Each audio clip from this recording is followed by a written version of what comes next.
Roraima, o culto que era para a gente ir na quinta-feira lá no Triunfo, vai ser na quarta-feira, viu, irmãos? Porque na sexta-feira o pastor tem que retornar a Brasília e estará aqui no sábado de manhã. Então, nós tivemos que adiantar na quarta-feira no Triunfo, na quinta-feira lá no Senador Canedo, e nós precisamos de ir, irmãos, pelo menos um ônibus de crente lá, viu?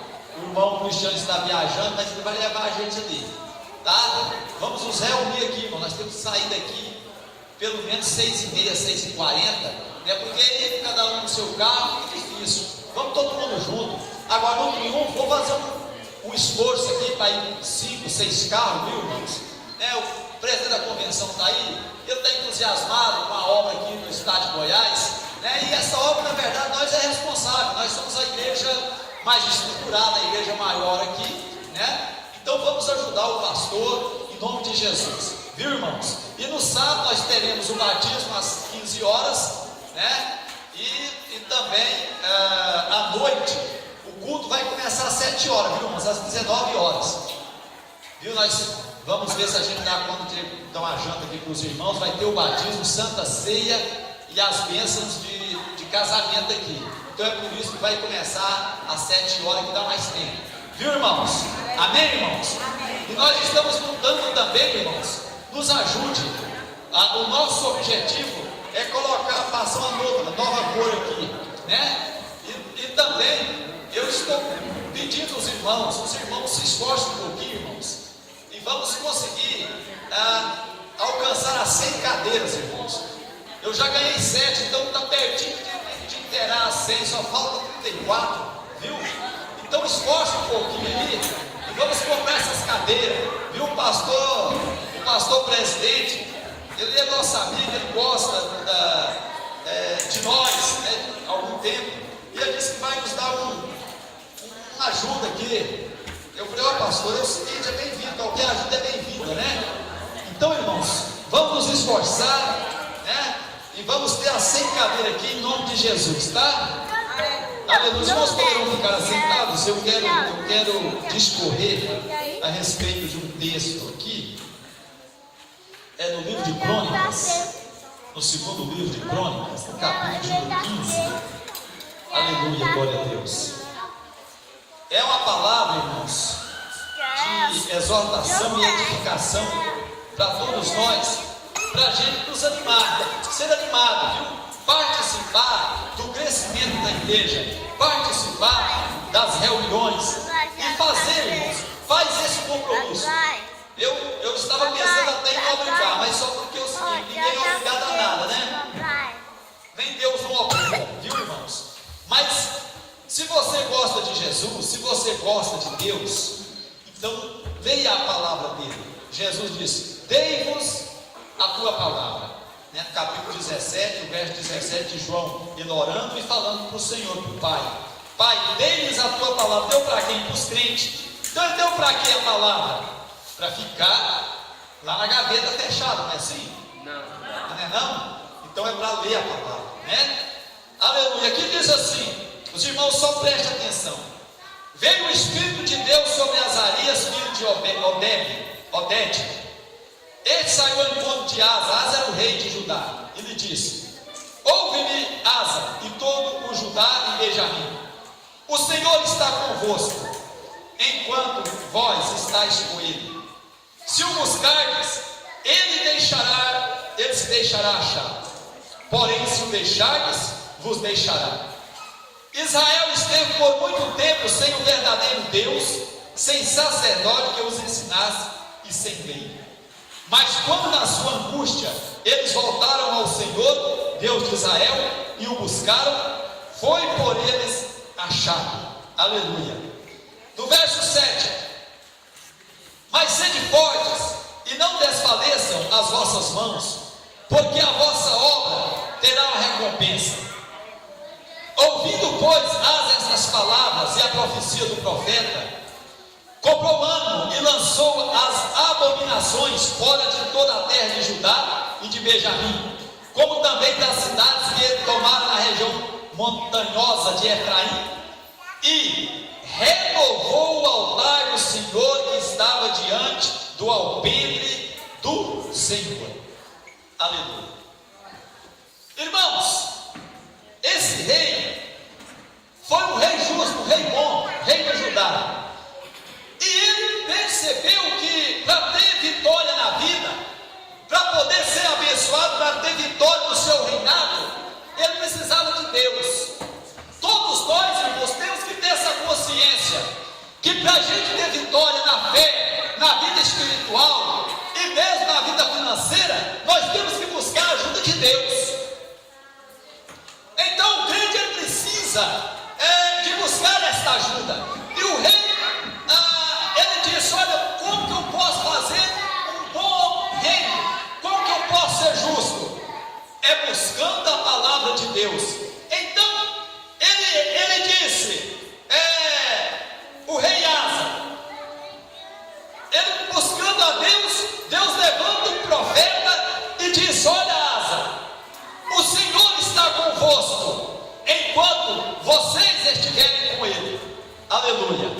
Então o primeiro ponto da nossa vida vencedora, devemos estar com Deus. Jesus falou assim: olha, não podeis fazer nada se vós não estiverdes em mim. Então nós só podemos fazer alguma coisa quando a palavra de Deus estiver em nós. O próprio Jesus disse no capítulo 17 de João, ele disse: olha, se vós estiverdes em mim e a minha palavra estiverdes em vós, pedireis o que quiserdes e vos será feito. Aleluia. Então nós devemos estar em Deus e a palavra dele deve estar arraigada no nosso coração. Então Deus, ele coloca um limite, Deus coloca uma circunstância, ou melhor, ele coloca uma condição: olha, eu só estarei convosco se vós estiverdes comigo. Então como que nós estaremos com Deus? Lendo a sua palavra, orando, buscando de todo o coração. Eu fico imaginando que um judeu, uma criança judia, aos 12 anos, eles já sabiam de Gênesis a Deuteronômio, os 5 livros da lei. Eles eram, as crianças levadas diante do sacerdote e eles faziam pergunta a respeito da lei, e ela tinha que responder no pé da letra. Assim era aprovado. E o próprio Deus ensinou os judeus a ensinar a palavra dele aos filhos: olha, fala da minha palavra para os vossos filhos, deitado, assentado, andando pelo caminho, mas fala a minha palavra. E a questão é que nós não estamos dando valor à Bíblia Sagrada, à palavra de Deus. Nós estamos gastando muito tempo em outras coisas, mas nós não gastamos em alimentar da palavra, degustar a palavra. Deus só estará conosco enquanto nós estivermos com Ele. Se eu desprezo a Bíblia, se eu não oro, Deus certamente não estará comigo, porque eu não posso desprezar a palavra dele. É a palavra dele. Se eu não valorizar a palavra de Deus, certamente eu não vou valorizar a Ele, porque é a palavra dele. Muito bem, ele disse: e se o buscardes, Ele se deixará achar. Então a Bíblia diz, o profeta Isaías disse: buscai o Senhor enquanto se pode achar, invocai-o enquanto está perto. Hoje nós temos a liberdade de podermos orar, de podermos ler a Bíblia, mas quantos crentes estão em determinados países, especificamente países do Oriente Médio, e não pode ler a Bíblia? E se ele for pego com um versículo da Bíblia, ele é assassinado, ou então tem a sua mão cortada. E hoje nós temos Bíblia para todo lado, mas nós não estamos executando, irmãos. Deus nos deu uma liberdade, mas nós não podemos rejeitar, não podemos deixar passar em branco, porque pode chegar um dia que nós não teremos mais a oportunidade de ler a palavra. Então olha, Deus se deixa achar quando nós o buscamos de todo o coração. E ele disse: porém, por isso que eu disse que é condicional, porém, se o deixares, vos deixará. Então quando nós não valorizamos as coisas falando: Ele também nos deixará, Ele nos entregará à mão dos inimigos, como Ele fez com Israel. Mas agora, Asa, querendo fazer um governo bom para o povo, então Deus levanta o profeta e fala: Asa, o Senhor será contigo, enquanto você ser com o Senhor, enquanto você buscar o Senhor, Deus vai te abençoar. Sabe por quê, irmãos? Asa queria fazer uma reforma em Israel, porque o povo tinha esquecido Deus. E será que hoje nós, os crentes, também não estamos deixando Deus? Será que nós estamos realmente dando valor em Deus? E aí, ele fala assim: Israel esteve por muito tempo sem o verdadeiro Deus. Israel esteve por muito tempo, irmãos, sem o verdadeiro Deus. Às vezes eu fico pensando que muitos crentes também já têm passado muito tempo sem o verdadeiro Deus, já não tem mais aquela comunhão de se ajoelhar e dizer: Deus, eu preciso do Senhor, eu preciso de melhorar a minha vida espiritual, eu preciso de melhorar a minha vida conjugal, eu preciso de melhorar a minha família, eu preciso do Senhor. Muito tempo Israel ficou sem o verdadeiro Deus. É grave, né? Muito grave. Então, irmãos, a Bíblia diz que lá no livro de Samuel, no capítulo 3, o versículo de número 1, diz que no tempo de Samuel a palavra de Deus era escassa. Hoje nós temos a palavra de Deus aqui, todo mundo tem Bíblia, né? Quem tem Bíblia, diga amém. Amém.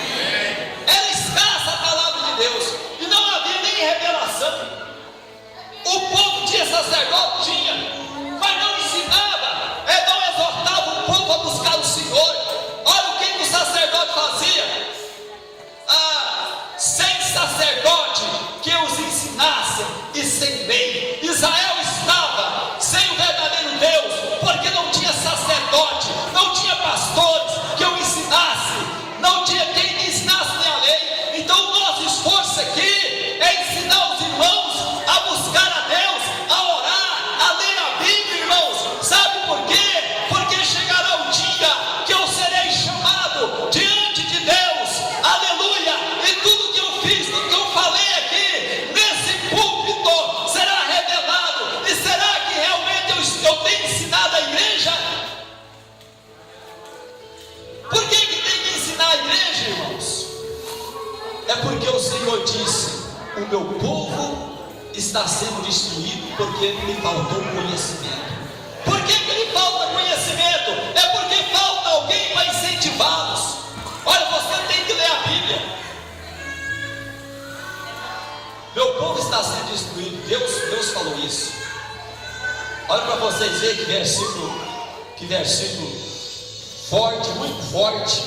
Mas é isso que acontece, né? Oséias capítulo 6, a Bíblia diz assim, capítulo 4, verso 6, a Bíblia diz assim: o meu povo está sendo destruído porque lhe falta o conhecimento, porque tu, sacerdote, né? Porque tu, pastor Paulo, rejeitaste o conhecimento, também eu te rejeitarei, para que não sejas sacerdote diante de mim, visto que te esqueceste da lei do teu Deus, também eu me esquecerei dos teus filhos. Então, irmãos, nós não podemos estar apenas no oba-oba, nós precisamos de viver a prática da palavra. Eu amo a Jesus, amo, então eu tenho que amar a sua palavra. Mas Israel estava sem Deus, porque não tinha sacerdote, não tinha pastores que tinham compromisso com Deus para levar o povo à verdadeira adoração, o povo a buscar o Senhor, porque o verdadeiro culto é aquele que emana de dentro, e às vezes não é aqui no templo, mas às vezes é lá no seu quarto, é lá na sua casa. Jesus disse lá em João no capítulo 4 para a mulher de Samaria: olha, os verdadeiros adoradores adorarão o Pai em espírito e em verdade. Aqui a gente prega bonito, canta bonito, mas será que na nossa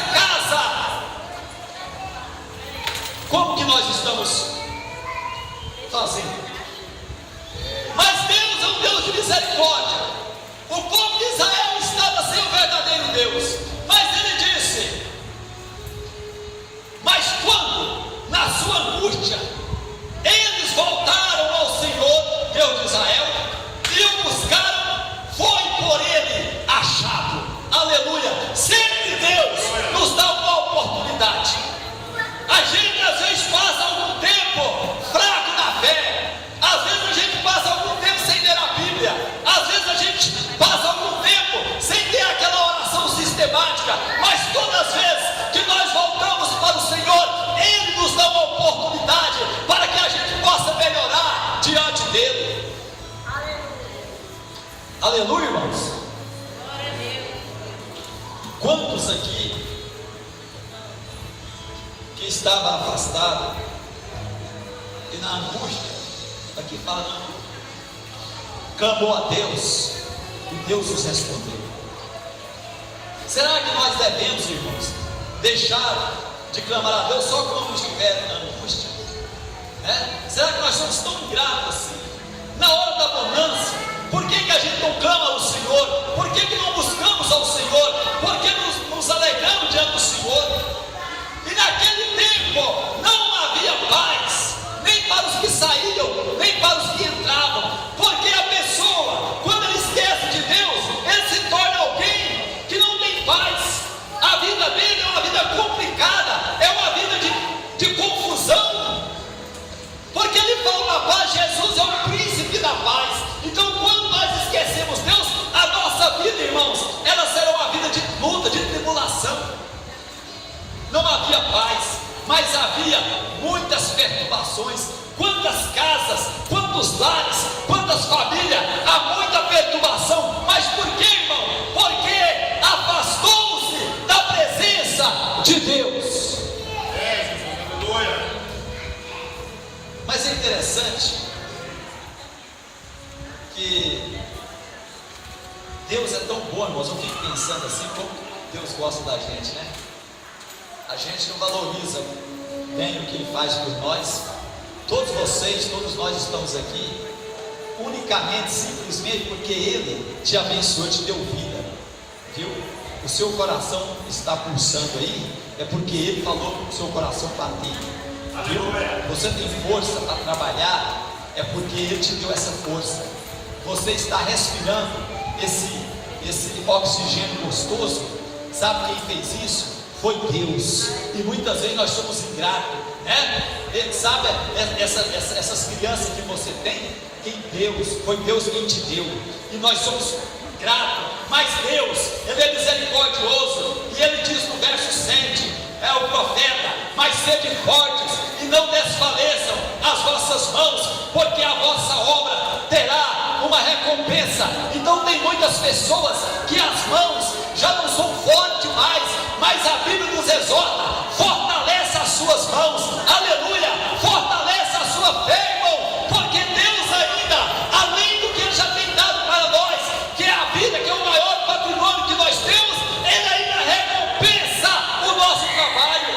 Aleluia. Paulo, escrevendo a carta aos Coríntios, capítulo 15, verso 58, ele diz: olha, o nosso trabalho não é vão do Senhor. Então tenha certeza de uma coisa: Deus, Ele tem o poder de te recompensar. Quando você fala: olha, eu vou tirar alguns minutos para o Senhor, eu vou ler a Bíblia, eu vou me esforçar, eu vou fortalecer a minha mão. Fortalecer a mão fala de vitória, fala de você pegar as coisas, agarrar as coisas e fazer com toda a força. Salomão diz: olha, o que vier a ti para você fazer, você faz com toda a garra, com toda a força. O profeta Jeremias, no capítulo 40, ele disse assim: maldito o homem que fazer as coisas de Deus relaxadamente. Irmãos, fortalece as mãos, aleluia, sete, firma as mãos, fortalece, sente forte. Você tem um Deus forte, você tem o Espírito Santo, aleluia. Você não pode, irmãos, perder essa batalha para Satanás. Você não pode deixar o diabo ficar rindo no seu rosto, irmãos. Você não pode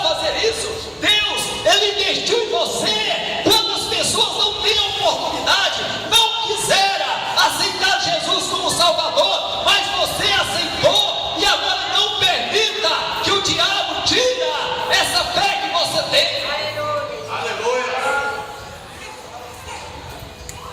Irmãos, o Senhor Jesus disse: o reino de Deus, ele é tomado, é por esforço, e quem se esforça, apodera dele. É só para os fortes. Por isso que a Bíblia diz: fortalece as vossas mãos, aleluia, não desfaleça. Muitas pessoas, eles começam a servir a Deus naquele intuito, né? Naquela força, mas irmãos, passa 1 ano, 2 anos, ele vai se escurecendo. Eu estava falando com os irmãos essa semana, eu vou, como eu já disse aqui, 33 anos de crente, e a cada dia eu estou mais crente da glória do Senhor. A cada dia parece que eu preciso mais de ler a Bíblia, eu preciso mais de orar, eu preciso mais de esforçar, aleluia. Então, irmãos, a minha vida espiritual, ela tem que melhorar, a minha mão tem que estar forte, os meus pés, eu tenho que fazer alguma coisa, porque Deus investiu na minha vida. E eu fico com pressa de chegar lá no céu, porque aqui fala de recompensa. Eu fico com pressa de chegar lá. O Senhor, todo mundo aqui já deve ter assistido, né? É uma coisa mundana, mas as pessoas ficam entusiasmadas porque é mais de 1 bilhão de telespectadores quando é a entrega daquele prêmio do Oscar, não é assim? Aí o melhor filme, melhor atriz, não sei o que, não sei o que, não sei o que. E todo mundo fica lá, né? E todo mundo quer expectativa. Agora vocês imaginam o tribunal de Cristo, irmãos.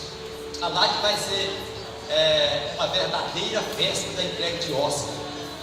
Chamar lá, irmão João, ô meu servo João, vem aqui diante de milhões de pessoas.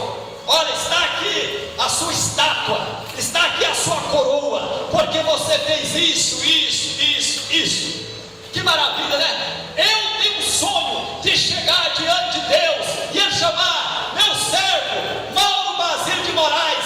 Está aqui o seu prêmio, aleluia. É por isso que eu me esforço. Paulo disse: olha, eu esturro meu corpo, eu faço tudo para, se de alguma forma eu venha salvar alguém e que o meu ministério não seja censurado. Aleluia. Olha, irmãos, essa palavra aqui eu quero que aconteça na nossa vida como aconteceu na vida do rei. Ouvindo, pois, essas palavras e a profecia do profeta, não é a profecia aqui, aquela que crentes fica saindo na casa dos outros buscando profecia. A profecia é essa aqui, ó, é o que vocês estão ouvindo hoje. A profecia verdadeira, original, pura, sem mácula, sem mancha, é a Bíblia Sagrada. Ouvindo estas palavras e a profecia do profeta, cobrou ânimo. Que coisa, né? As pessoas, às vezes, eles ficam entusiasmados, né? Ele está assim, triste aí. Deus usa mesmo. Você vai em algum lugar, Deus usa alguém lá, ó meu servo e tal, e etc. A pessoa sai animada, né? Mas, irmãos, muito mais devemos ficar com a palavra que diz para nós aqui, ó. Essa é a maior profecia. Não sou contra as demais, né? Desde quando ela é coerente com a palavra. Então, quando o rei ouviu, ele ficou animado. Quem precisa ser animado, né, irmãos? Quem tem que ser animado? Faz chuva, faz sol, faz calor, faz frio, mas ele tem que estar na presença de Deus. Você sabe por quê? A Bíblia diz assim, Paulo falou assim lá no capítulo 2 da sua segunda epístola para Timóteo: olha, Timóteo, o soldado de Cristo, ele não se embaraça com as coisas dessa vida, antes ele batalha para agradar aquele que o alistou. Então nós somos alistados no exército de Deus, e nós temos que fazer, nos esforçar para agradar aquele que nos alistou. Quem foi que nos alistou, irmão? O Senhor Jesus Cristo. Ele é o nosso general, e eu sou um soldado guerreiro. Aleluia. Glória a Deus. Ele ficou animado. Que maravilha, né? Crente animado, crente vitorioso. Olha, esse ano eu vou ganhar 1, 2, 3, 4, 5 almas para o reino de Deus. Olha, esse ano, se eu estou orando meia hora por dia, eu vou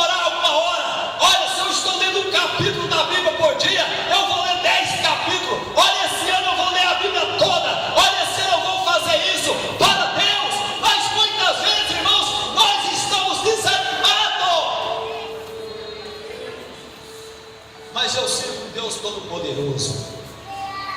Aleluia. Eu penso que eu só vou parar de pregar o dia que ele falar assim: agora chegou o dia de você ir embora. Mas eu quero, se eu não voltar, ter 100 anos e ter essa força de pregar, viu? De ser animado, irmãos. Eu tenho muita coisa para fazer ainda. Se eu estou nessa vida aqui, sabe por quê, irmãos? É porque eu tenho um serviço para me prestar para Deus. Porque se não tivesse, Ele já me teria tomado há muito tempo. Mas eu tenho algo a oferecer para o Senhor ainda. Então ele ficou animado. Crente precisa de ser fervoroso no Espírito. Crente tem que ser animado.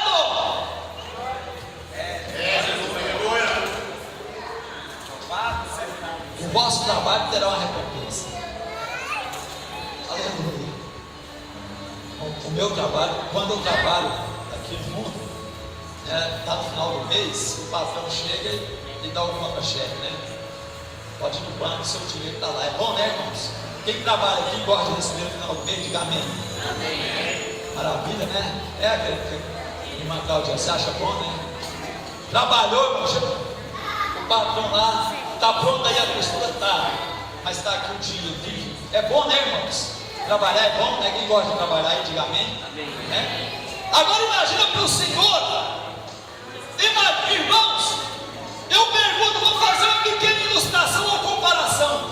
Se eu trabalho para o homem e tenho a recompensa, será que Deus precisa ficar me devendo alguma coisa? Será que Deus é um patrão ruim e que atrasa pagamento? Não, irmãos. Ele paga bem pago. Deus não fica devendo para ninguém. Então eu tenho que trabalhar para Deus. Assim, se eu esforço para trabalhar para o homem, muito mais eu tenho que trabalhar para o Senhor. Porque só o que Ele me dá para me viver já não paga. Mas ainda Ele fica tão contente comigo que Ele fala: olha, além do que eu já estou dando para Ele, eu vou dar ainda mais alguma coisa de lambuja. Eu vou abençoar a vida dele. Aleluia. E quando o rei ouviu isso, ele se congolando. E o que ele fez? Ele falou: você sabe que Deus está comigo mesmo? É bom, né? Tem crente que ele fica assim, imaginar: Deus não está comigo mais não. Irmão, tira isso da cabeça. Deus só não está com você quando você não quer ir. Quando você está pecando e não está nem aí Deus, Ele falou assim: se me deixar, eu deixo também. Mas enquanto você está se arrastando, Ele está com você. Então Asa, quando ouviu essa palavra: olha, eu estou contigo, ô rei. Ele comprou o ano, e a primeira coisa, eu falei: Deus está comigo, eu vou consertar mais a minha vida, eu vou consertar mais a nação. Irmãos, e ele lançou fora as abominações que estavam no reinado ou no reino de Judá. Então Deus está falando conosco através da palavra, através da pregação. O que isso deve gerar no meu coração? O nojo pelas coisas abomináveis e lançar fora da minha vida. Olha, esse negócio está me atrapalhando a servir a Deus, então eu vou lançar fora. Aleluia. Aleluia. Louvado seja Deus. Mas como o irmão do pastor desviou o filho do pastor, aí ele foi para o mundo, mas o pastor tinha apresentado o Senhor Jesus e orava por ele, e ele foi para o mundo e não quis mais ser crente. E aí ele foi, envolveu no mundo do espiritismo, e arrumou lá, ele era uma pessoa